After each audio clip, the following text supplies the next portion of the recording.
Well, it's morning. My sciatic is killing me, and I have to leave it tomorrow. But instead of doing anything constructive, let's go to Enid.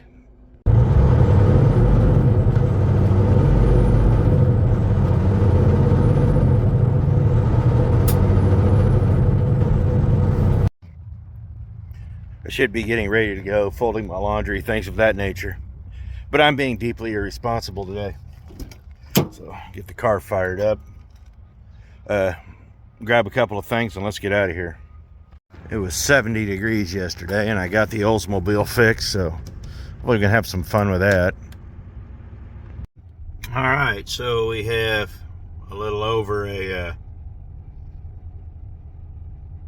2/3 tank of fuel. Let's sneak out of town.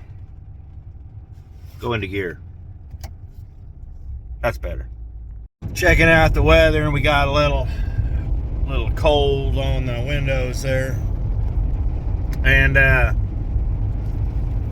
this will all be done in like, there's not even any accumulation, so this will all be done in about 12 minutes. It's supposed to, by the next hour, it's supposed to be up to like 35 degrees. It was 70 yesterday. What a bummer. But it is February, so. One of the reasons I do these little day trips is you just got to get out.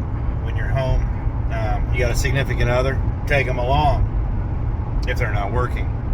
But it's also important. It sounds weird and counterproductive to just jump in a car and drive after you've spent the last 3 weeks driving.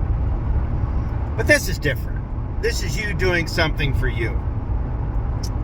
And the general public probably won't understand that. But you go out and do something for you like this, it has some positive results. I'm only going to be gone for a couple of hours. That's an hour and a half down there.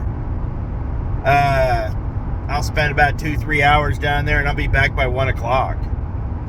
So I got plenty of time to get the truck packed. But it's all about just taking a break.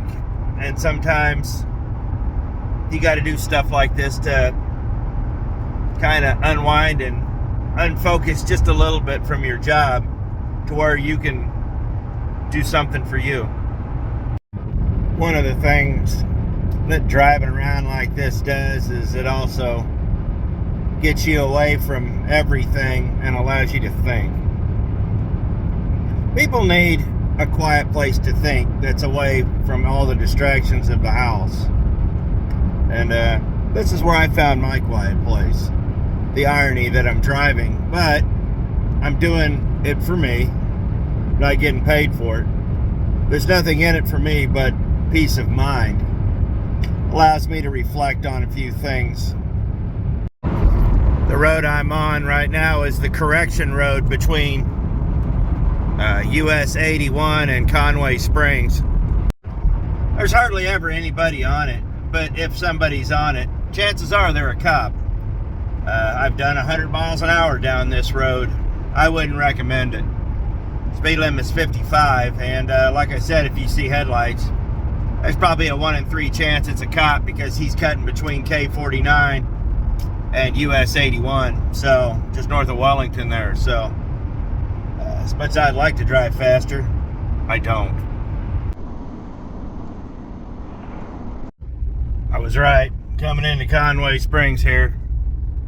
First car I passed after I told you about there being cops on the road was a state trooper. Okay.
Well, we prepaid, so hey.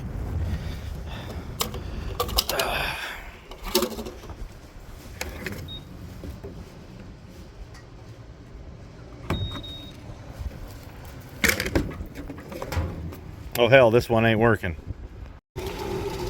This pump hates me.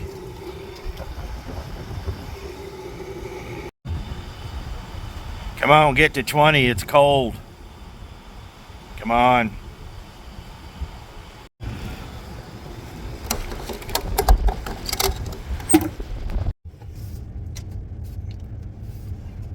That wind out here cuts to the bone. Ooh. We're just a few minutes outside of Enid, and our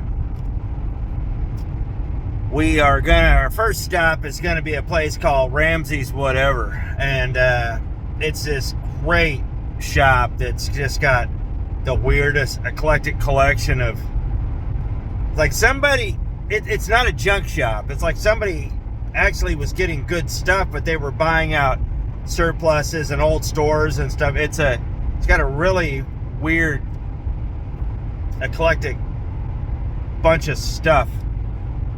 It's really neat. So we are just about 2 miles out of Enid here.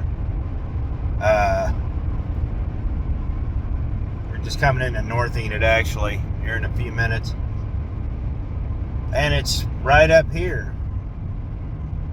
So we'll get up here and I'll catch you when we get pulled up.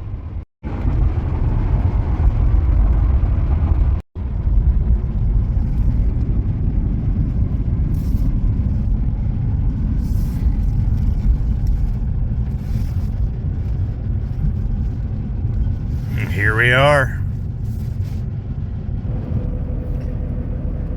What you notice when you come in is like all the old stuff, like all the old electronics and like BMX stuff too. There's a hodgepodge of everything, from chemicals to totes to these toolboxes. A lot of pre-banned stuff, I know that. Stuff you can't find anywhere else. A lot of tools, plumbing and bathroom stuff that for like old trailers, or if you got, for instance, an outdated faucet or something you need a knob for. Weird stuff like that. I know we're moving pretty quick, but yeah. I really didn't have permission to film, but it's such a neat store, I couldn't help it. These bins have every different kind of obsolete fitting you could ever want. From metal to lead to plastic. It's build a trailer. Everything but the actual frame. It was amazing. Weird size wrenches. All sorts of oddball tools. Some of this stuff was used, but not a lot of it. Like I said, trailer stuff again. Had these neat old school Matcos and diagnostic equipment here. This is some old military stuff here. I thought that was pretty cool. Just a little bit of everything.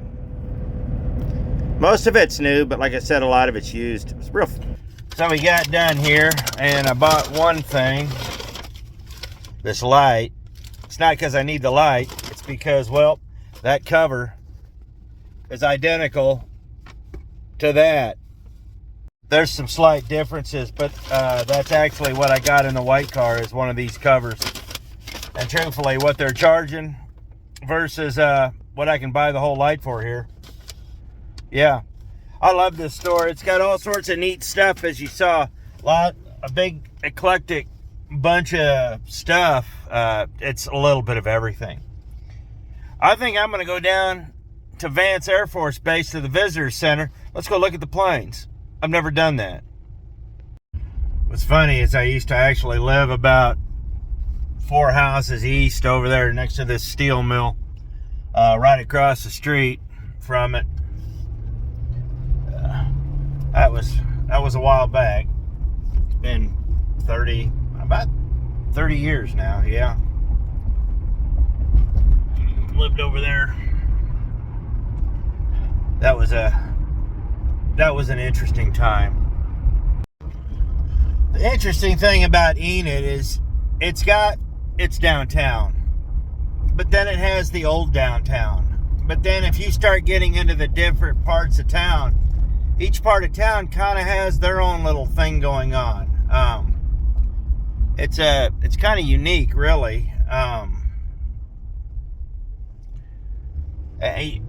You wouldn't think you'd have something like this for a town this size. Enid really isn't that big, but it's got a college here. I mean, that's so. But aside from that, you really just wouldn't think, but it does. It's an interesting place. It's like there'll be a neighborhood, and then you'll see just these little pockets of industry just in the middle of it all.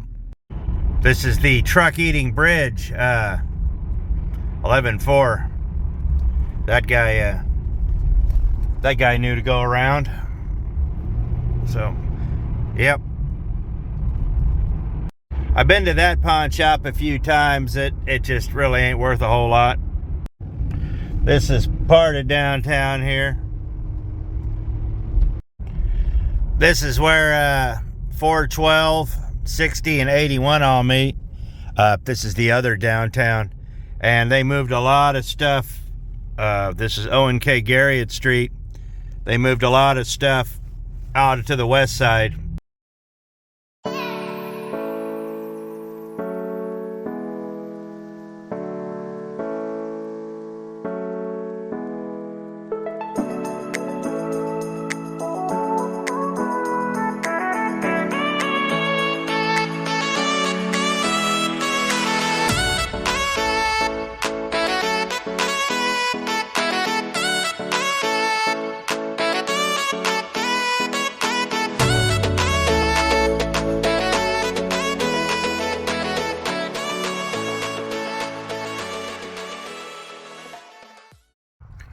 So we're over at the Air Force Base. I didn't realize we're actually on the base right now.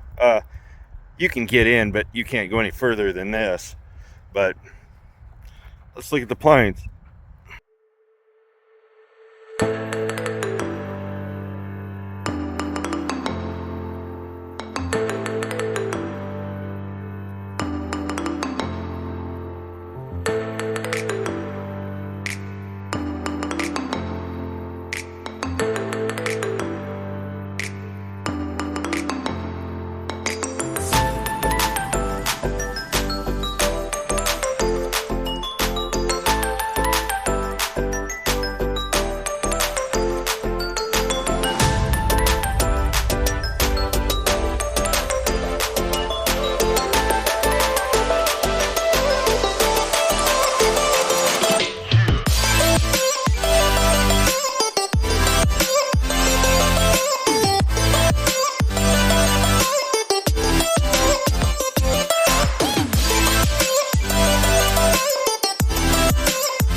Well, it's cold.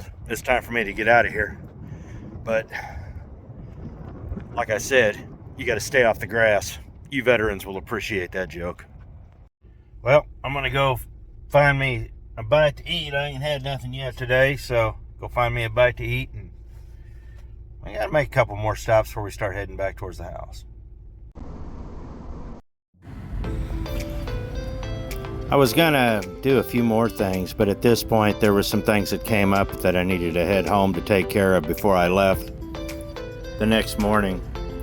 But I'll tell you this, guys, even though I had to cut this trip short, if you get the chance to do little trips, even if it's to some place like Enid, go make the most of it, because I'll tell you this, you got to have time off. You need to enjoy it. And just doing things for you is not a bad thing. Get away from the truck, just enjoy your day. It was icing, freezing, and cold. I had a great time. You know, and even if it's just an hour or two away, or if it's just across town, go enjoy yourself. You know, that's all this video was about, was just finding something to do and having a good time doing it. And you can do it with friends or you can do it alone, but just get out of that truck and go enjoy yourself. So I appreciate it. Thanks for watching. We'll see you next video.